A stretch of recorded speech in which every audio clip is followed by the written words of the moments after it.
네. 과거에 연준이 돌아섰던 포인트는 크게 세 가지였어요. 첫 번째로는 뭐 과거 글로벌 금융 위기 같은 금융 안정을 훼손시킬 만한 리스크가 발생을 했는지, 두 번째로는 실업률이 폭등하는 등 고용 시장의 쇼크가 왔는지, 네. 그리고 마지막으로는 주가 폭락이 왔는지. 근데 이 세 가지 모두 현재 가시권에 들어오지 않았다는 거죠. 그러네요. 금리가 내려오는 시기도 지연될 수 있고 내려오는 폭 자체도 크지 않을 수 있다. 네. 저는 인하 시기는 빠르면 내년 3분기 말 정도를 보고 있어요. 시장이 예상한 것에 대비해서 연준이 그만큼 속도를 따라오지는 못. 그럼 어떤 문제가 있냐? 내가 가진 자산들은 실질 금리가 올라가다 보니까 부동산이나 주식 같은 경우는 실질 자산의 가치가 떨어질 수밖에 없어요. 내가 가진 부채의 퀄리티, 연체율이라든지 한계 부채의 체감 위험도 같은 그 부분들이 높아질 수밖에 없다는 거죠. 바로 모셔보도록 하죠. 하이투자증권 리서치센터의 김명실 연구위원 함께합니다. 어서 오세요. 네, 안녕하세요. 오랜만에 뵙습니다. 날씨 많이 차가워졌죠. 네. 네.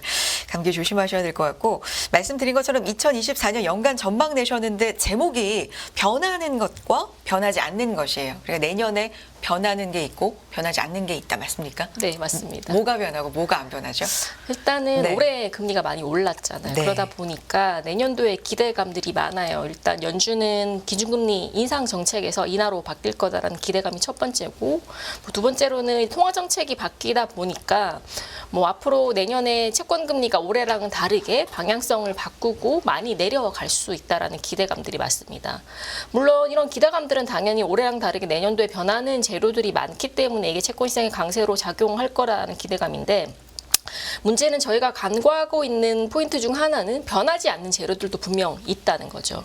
저는 그 첫 번째는 중립금리라고 생각을 하고 있고요. 그 두 번째는 미국 국채금리에 반영되어 있는 기간 프리미엄의 레벨 수준이라고 생각을 하고 있습니다. 일단 중립금리는 네. 뭐 기본적으로 실질적으로 미국의 경제가 뭐 잠재 성장률과 자연 실업률을 유지하는 데 필요한 금리를 중립금리라고 해요. 그리고 중립금리에 따라서 연준은 통화정책적 조절을 통해서 그 국가의 긴축과 완화를 조절을 하는데, 중립금리의 현재 위치는 아시다시피 지난 하반기 이후에 연준의 정책금리가 중립금리를 상회하면서 연준이 기준금리 인상 정책을 멈추는 데 기여를 했죠. 그리고 현재는 정책금리가 중립금리를 상회하면서 금융시장은 긴축 기조로 접어들었는데, 네. 문제는 이것 때문에 이제 연준이 더 이상 정책금리를 올리지 않겠다라는 기대감 확신은 커졌어요. 네. 근데 두 번째는 이미 중립금리는 다양한 요소에 의해서, 예를 들면 생산성의 향상이라든지 뭐 기후변화로 인한 전반적인 비용의 상승, 뭐 공급망 재편으로 인한 비용 상승 문제도 있겠죠. 그런 부분들 때문에 코로나 이전 수준 대비해서 중립금리 레벨이 올라갔다는 거예요. 그래서 내년도에 금리가 올라온다고 기준금리가 완화 정책으로 한다고 하더라도 한번 올라간 중립금리가 구조적 요인에 의해서 빠른 속도로 내려오기는 조금 어렵다라는 거죠. 그래서 과거에 저희가 기대를 했던 1%나 2%대 금리 레벨대를 내년에 당장 보기는 조금 어렵다라는 측면이 변하지 않는 재료일 것 같고요. 두 번째는 기간 프리미엄이에요. 아시다시피 올해, 특히나 올해 하반기에 미국 10년물 국채 금리를 가장 가파르게 끌어올렸던 요인은 제가 지난번에서도 말씀드렸다시피 기간 프리미엄의 급등이었어요. 기간 프리미엄은 통화 정책이라든지 인플레이션에 대한 영향력보다는 뭐 최근 뭐 이슈 중 하나였던 미국의 국채 공급 증대, 아니면 재정 적자 관련된 이슈들, 뭐 추가적으로는 연준과 같은 주요 수요처들의 수요 자체가 부진했던 모습들, 이런 부분이 반영이 되면서 기간 프리미엄을 끌어올렸는데, 네. 그럼 내년에 올해 기간 프리미엄을 끌어올렸던 요인들이 다 해소가 되냐? 그건 아니라는 거죠. 여전히 지금 미국의 재정 적자는 구조적인 요인으로 자리 잡고 있고, 지금 4분기에 미국 국채 발행량 자체를 3분기 대비해서는 조금 줄여놨어요. 근데 그렇다고 해서 내년도에도 계속 줄일 수 있냐? 이건 아니라는 거죠. 왜냐하면 미국 재정부는 이미 높은 이자 비용으로 인해서 다른 사이드에서의 지출을 줄이더라도 과거 대비해서 뭐 조금 통계적으로는 3년 전 대비해서 미국 정부의 이자 지출 비용이 2배 넘게 증가했어요. 그러다 보니까 기본적으로 쓰려고 예상했던 돈 말고도 더 써야 될 돈들이 많다는 거예요. 그러면 내년도에도 미국 재무부의 국채 공급과 관련된 문제들은 기간 프리미엄의 플러스 요인으로 반영이 될 수 있다는 거고, 두 번째는 지금 연준이 QT를 안 멈췄어요. 네. 이번 11월 달 FOMC에서도. 내년에도 언제 멈출지에 대한 계획은 아직 없다는 거죠. 네. 그럼 연준은 계속 올해도 그렇고 내년에도 미국 국채를 사주지 않고 팔 거예요. 그리고 두 번째로 올해 중국이 미국 국채를 굉장히 많이 팔았어요. 일본도 마찬가지고. 근데 지금 미국과 중국 간의 관계가 아직 크게 개선되지 못했다는 거죠. 거기다가 위안화 약세 때문에 중국은 내년에도 미국 국채를 크게 매수할 생각도 없을 뿐만 아니라 더 팔 수도 있다는 거죠. 그리고 두 번째로 일본인데 일본이 지금 미국 국채를 보유한 첫 번째 국가예요. 가장 많이 보유한 국가죠. 근데 일본이 빠르면 내년 2분기, 늦어도 내년 하반기 중에는 마이너스 정책 금리를 종료할 수 네. 있겠다라는 기대감들이 커지고 있다는 거죠. 그럼 생각을 해보면 그동안은 자국 대비해서 미국 국채 금리가 높았기 때문에 뭐 상대적으로 미국 국채 유인이 늘어났는데 일본이 마이너스 금리 정책을 해제하고 일본 국채 금리가 스물스물 올라가기 시작한다면 기존의 미국 국채를 샀던 예를 들면 일본의 생명보험사들이 더 이상 미국 국채를 살 이유가 없어진다는 거예요. 이런 일련의 수급과 관련된 요인들은 내년에도 여전히 채권 시장에 기간 프리미엄의 상승 요인으로 작용할 소지들이 있어서 제가 드리고 싶은 말씀은 내년에 금리가 내려간다는 것 자체는 저도 공감을 해요. 뭐 올해 내년 1월 1일 날 그리고 내년 12월 30일 날의 금리를 비교해 보면 분명히 내려가 있을 거예요. 근데 다만 시장이 생각하는 것 대비해서는 하락의 폭 자체가 크지 않을 수도 있다라는 부분들은 조금 명심을 하셔야 되지 않을까라고 생각을 하고 있습니다. 결론은 내려간다. 네. 근데 그 폭이 크지 않을 것이다. 네. 중립금리, 기간 프리미엄은 여전히 생각보다는 좀 높게 유지가 될 것이다. 그러면 최근에 보면은 10년물 국채 금리를 비롯해서 5%를 뭐 재차 막 돌파하고 그랬었기 때문에 빠르게 좀 안정되는 감이 있지만 그래도 절대적인 수준으로는 몇 달 전에 비해서 높게 올라와 있는 건 사실이거든요. 이 상태로 상향으로 좀 안정화랄까요? 이렇게 될 가능성이 있다는 말씀이십니까? 네, 일단 단기적으로는 네. 지금 시장에서 변곡점 얘기를 하고 있어요. 네. 조금 빠르게 보시는 분들은 11월 달부터 금리가 빠르게 내려간다 이런 얘기들도 하시는 분들이 있는데 저는 아직까지 그 타이밍이 오지는 않았다라고 생각을 해요. 뭐 여전히 지금 12월 달 FOMC 물론 파월 의장이 인상을 하지 않는다고 하더라도 내년도 인하에 대한 정확한 디렉션을 주진 않을 거예요. 거기다가 지금 4분기의 걱정거리 중 하나는 인플레이션의 재상승 우려일 것 같고요. 어제 호주가 오랜만에 금리를 다시 한 번 더 올렸어요. 국내도 지금 11월 달 국내 소비자 물가 상승률이 4%대 진입한다라는 얘기들이 나오고 있단 말이에요. 이게 기저로든 최근 들어서 원자재 가격 상승 이런 영향들을 받아서 물가가 일시적으로 급등을 하면 시장이 고용 지표는 둔화되더라도 다시 한번 출렁일 수 있을 만한 명분들은 충분히 발생할 수 있다라는 거죠. 그래서 적어도 1분기 말에서 2분기 초까지는 불안정한 흐름은 계속될 거예요. 물론 금리에 대한 상단은 봤어요. 다만 상단은 확인했지만 그렇다고 해서 이게 금리가 빠진다라는 신호는 아니잖아요. 높은 수준에서 한동안 뭐 흔히 말하는 변동성이 제한된 높은 수준의 금리를 조금 장기간 유지할 수 있다라는 부분들은 제가 좀 말씀을 드리고 싶습니다. 네. 말씀하신 호주가 어제 기준금리를 4.1에서 4.3으로 인상을 했고요. 이게 2011년 12월 이후 뭐 최고라고 하는데 물가 때문에 일단 맞습니다. 올린 거잖아요. 요것 때문에 우리 채권 시장도 좀 주목을 하고 있었습니다만 그렇게 큰 뭐 움직임은 없었는데 요번 인상이 그래도 마지막이 될 것이다라는 얘기도 있고요. 오히려 불확실성이 해소된 거다 뭐 이런 얘기도 있더라고요. 향후의 뭐 경로라든지 우리의 영향이라든지 전반적으로는 어떻게 보십니까?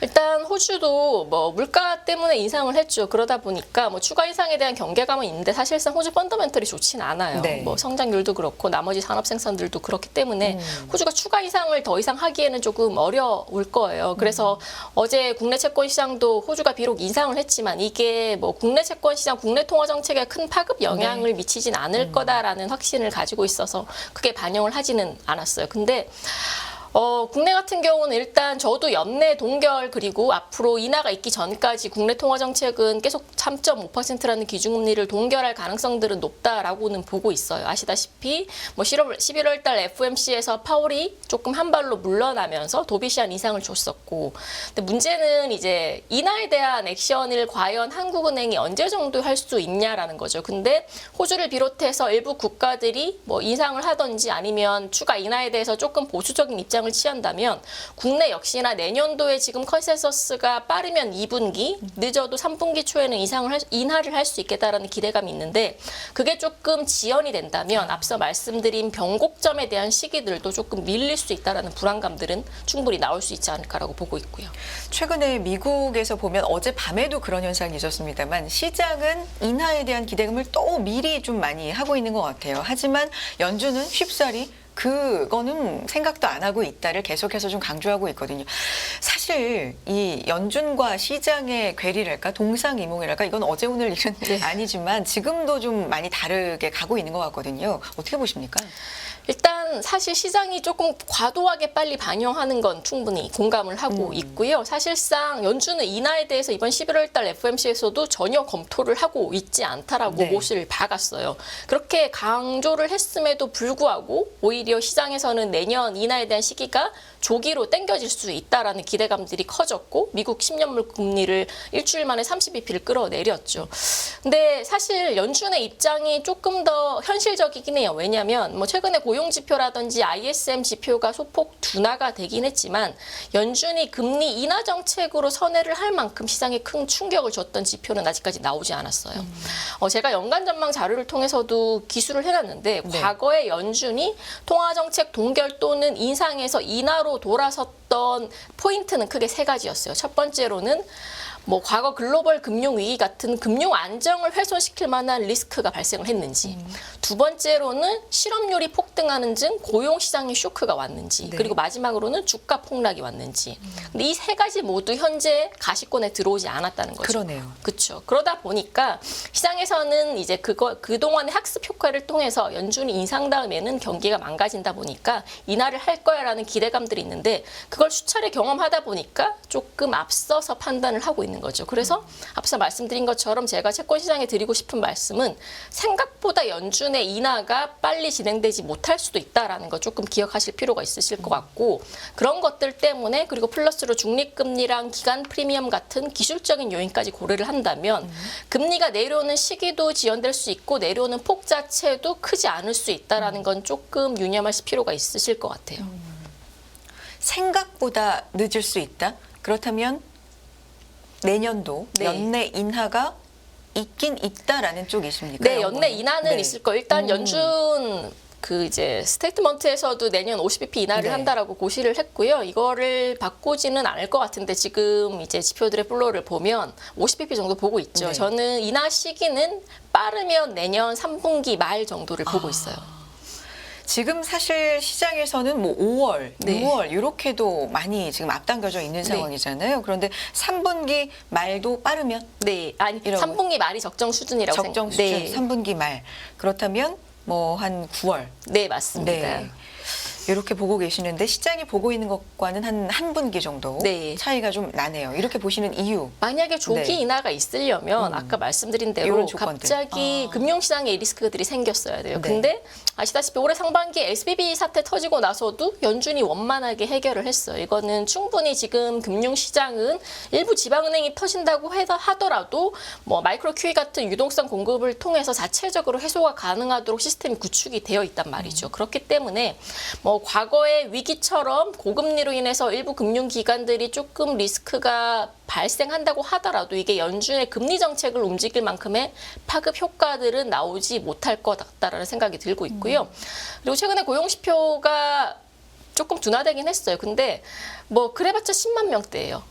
그 논팜 기준으로 과거 인하 사이클 갔었던 시기를 보면 다 마이너스로 전환을 했었다는 거죠. 아직은 여전히 플러스 10만 명대를 유지하고 있기 때문에 지금 지표만 봐서 그리고 지금 지표가 무너지는 속도만 봐서는 연준의 인하를 빠르게 논하기는 조금 어렵지 않을까라고 생각을 하고 있고요. 네. 연구위원님께서 말씀하신 이 인하의 조건들이 사실은 없이 좀 그러니까 금융시장이 망가지지 않고 연준이 원하는 그림대로 좀 원활하게 내려오고 식어서 금리 인하를 차례로 할 수 있는 게 사실 전반적으로는 가장 좋은 그림이라고 할 수 있지 않습니까? 네, 맞습니다. 근데 그걸 사실은 그거를 생각하시는 예상을 하고 거네요. 있고 적어도 저는 상반기까지는 그 연준이 예상하는 시나리오대로 갈 공산이 크다라는 건데 네. 제가 이 자료에서 썼던 건 그럼 하반기부터는 어떻게 되냐? 네. 제가 연준이 인하를 할 수 있는 그런 시기를 9월 정도로 본다고 했잖아요. 네. 그만큼 시장이 예상한 것에 대비해서 연준이 그만큼 속도를 따라오지는 못할 거예요. 그러다 보니까 시장 금리도 생각보다 빠르게 빠지지 못할 거고, 그럼 어떤 문제가 있냐? 이미 고금리를 5.5%라는, 그리고 미국 10년물 금리가 지금 5%에 다다른 수준들을 굉장히 장기간 유지를 하고 있어요. 그러다 보니까 내년도 변화되는 재료 중에 하나는 경제 주체들의 상황들이에요. 일단 내가 가진 자산의 가치가 변할 거고요. 내가 가진 빚들의 퀄리티가 변할 거예요. 내가 가진 자산들은 실질 금리가 올라가다 보니까 부동산이나 주식 같은 경우는 실질 자산의 가치가 떨어질 수밖에 없어요. 그리고 두 번째로 내가 가진 부채의 퀄리티.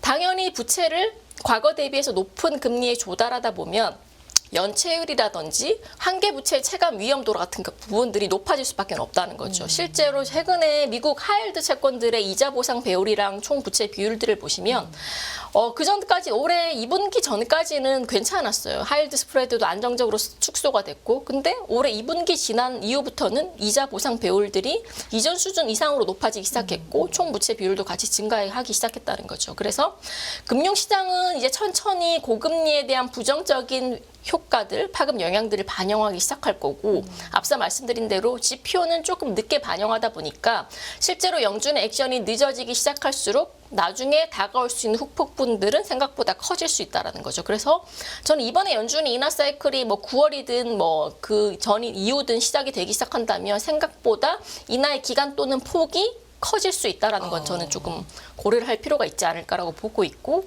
그래서 내년도에 채권 금리의 패스를 보더라도 상반기는 정체 혹은 소폭의 하락, 그리고 하반기부터는 조금 빠른 속도로 빠질 수 있다라고 생각을 하고 있고요.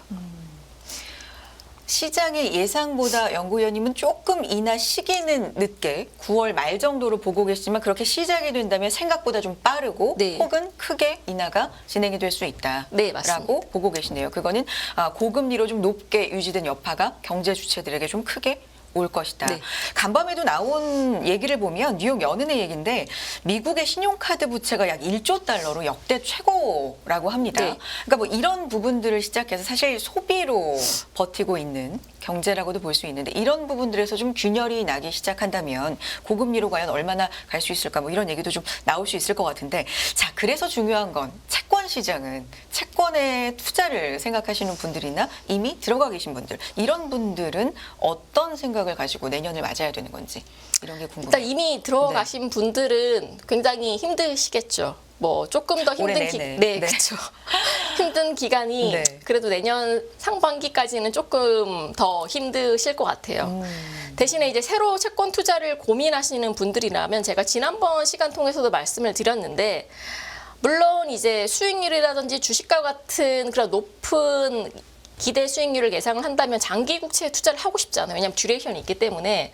근데 아직까지는 저는 조금 보수적으로 볼 필요가 있다고 하고 있고, 정말 높아진 금리에 대해서 단순한 캐리 수익률에 대해서 접근을 하고 싶다면 단기 국채 위주로 투자를 하시라. 대신에 장기 국채는 적어도 내년 1분기가 지나고 연준의 스탠스 자체는 변하진 않겠지만, 아까 말씀드린 것처럼 연체율이라든지 소비자의 소비 지출 변화 같은 일반적인 고금리의 부작용 현상들은 점진적으로 시장에 드러나기 시작할 거예요. 그게 보이기 시작한다면 슬슬 장기 국채 금리에 대한 시장에 의문점이 생기기 시작할 거고, 뭐 이렇게 앞으로 경기가 안 좋아질 건데 장기 국채 금리 수준이 너무 높은 게 아니냐라는 그런 시각들이 점점 생길 거예요. 그러다 보면 장기 국채 금리가 모멘텀을 가지고 빠질 건데, 그러면 그 시기는 적어도 2분기 정도 지나고 나서 투자를 조금 고민해 볼 필요가 있을지 않을까라고는 보고 있고요. 3분기 말 정도의 인하 시점을 예상을 네. 하셨는데, 장기 국채 쪽으로 좀 관심을 갖는 건 2분기 네, 이후부터. 네. 그러니까 한 분기 정도 남겨두고 그쵸. 서서히 관심을 가져보는 게 좋을 것 지금은 같다. 조금 위험한 시기라고는 보고 있습니다. 위험하다. 네. 위험하기까지 합니까? 네, 어떤 왜냐하면 이제 느낌이죠? 장기 네. 국채라는 거는 네. 금리가 빠졌을 때는 듀레이션이 길기 때문에 높은 수익률을 받을 수 있지만, 지금 미국 국채 금리가 뭐 4.6, 4.5%까지 좀 내려왔잖아요. 근데 또 다시 5%를 가지 않을 이유는 없어요. 일단 제가 상단을 봤다라는 건 이제 5%라는 상단을 본 거죠. 근데 그 안에서의 변동성들은 커질 수 있다라는 거고, 그럼 상대적으로 단기 대비해서는 듀레이션이 있기 때문에 금리 변동성이 굉장히 클 거예요. 그러면 스트레스를 받으면서까지 채권 투자를 할 이유는 저는 아직까지는 없다라고 보고 있고요. 네. 수급적인 것도 상당히 이제 채권에 최근에 많은 영향을 줬기 때문에 입찰까지도 이제는 네. 우리가 좀 주목해서 보고 있는데 3년물은 이렇게 끝났고 10년물, 30년물도 이렇게 남아있죠? 남아 네. 있잖아요. 이것도 좀 주목할 만한 변동성의 가능성이 있습니까? 네, 원만하게 끝날 거예요. 왜냐하면 일단 4분기 지금 10월 30일이랑 11월 1일 날 나왔던 재무부 입찰 계획거 하면 네. 지금 장기랑 초장기 쪽은 발행 비중을 단기 대비해서 줄여놨어요. 네. 근데 단기는 상대적으로 늘었겠죠. 그럼에도 불구하고 3년 입찰 잘 됐잖아요. 그러면 상대적으로 공급에 대해서 제한이 걸렸던 10년과 30년물은 더 잘 되겠죠. 일단 기술적으로는. 그래서 그동안 이제 3분기 발표 나오면서 좀 과도하게 밀려졌던 그런 장기랑 초장기에 대한 부정적인 시각들이 뭐 과거 컨센서스 수준 정도까지는 아니겠지만 조금 되돌려지는 흐름들이 입찰에서는 나타날 거라고는 보고 있어요. 그렇군요. 단계적으로는 오늘 이제 17일이면 이 셧다운 네. 데드라인입니다. 뭐 이런 부분도 금리라든지 전반적인 상황에 좀 불확실성으로 작용할 가능성이 이번에 있다고 보시나요? 그렇죠. 이게 셧다운은 뭐 또 한 번 더 연장이 될 거예요. 네. 근데 문제는 이제 과거의 미국 국채는 전 세계에서 가장 안전하고 그렇죠. 퀄리티가 높은 자산이었어요. 네. 근데 매년 부채한도 협상과 관련된 노이즈가 반복되다 보니까 투자자들이 미국 국채를 바라보는 시각들은 충분히 바뀔 수 있다는 거고, 이번에 피치가 5월 달에 신용등급 한번 내리면서 신용등급을 내렸던 가장 큰 이유는 미국의 재정과 미국 재무부, 즉 국채를 발행하는 그 주체 자체를 믿지 못하겠다라는 거잖아요. 뭐 결국에는 이런 노이즈가 반복될수록 미국 국채의 안전자산에 대한 위상들은 떨어질 수밖에 없다라고 보고 있어요. 실제로 올해 3분기 때 나타났던 수급시장 변화, 특히나 수요단에서의 변화 중 하나는 안전자산을 주로 사왔던 글로벌 중앙은행 그리고 은행과 같은 그런 수요처들이 미국 국채를 예전처럼 찾지 않는다는 거죠. 오히려 그 대체를 헤지펀드나 개인 투자자들이 대체를 하면서 네. 상대적으로 미국 국채의 수요단에서의 퀄리티도 이전 대비 떨어졌다라고는 볼 수 있어요. 그래서 뭐 이거는 어떻게 반영이 되냐? 당연히 금리의 프리미엄으로 반영이 되겠죠. 신용 등급이 낮을수록 프리미엄이 올라가니까. 그래서 앞서 말씀드린 것처럼 기간 프리미엄을 지지하는 요인들이 바뀌지 않는다면 금리가 내려가는 흐름들도 생각보다는 빠르게 나타나기 어렵다라고 말씀을 좀 드리고 싶고요. 오늘 중요하게 여러 말씀을 해주셨고요. 2024년 연간 전망, 변하는 것과 변하지 않는 것, 시청자 여러분들 한 번씩 좀 쭉 읽어보시고 참고를 해보셔도 좋을 것 같다는 생각이 들고요. 마지막으로 당부의 말씀, 마무리 말씀 부탁드립니다. 네, 뭐 제가 조금 걱정스러운 부분들을 많이 말씀을 드렸는데 마지막으로 한 가지만 더 말씀을 네. 드리면, 그래도 내년은 미국 국채 10년 기준으로는 4%대로 가는 흐름들을 포착하실 수 있을 거예요. 제가 시기는 조금 딜레이가 되더라도 국고채, 한국 국채 기준으로는 10년 기준으로는 3%대로 흘러가겠죠. 이런 궤적들은 충분히 나올 수 있는 환경이기 때문에 그게 올해와 다르게 내년도 변한다는 재료일 것 같고요.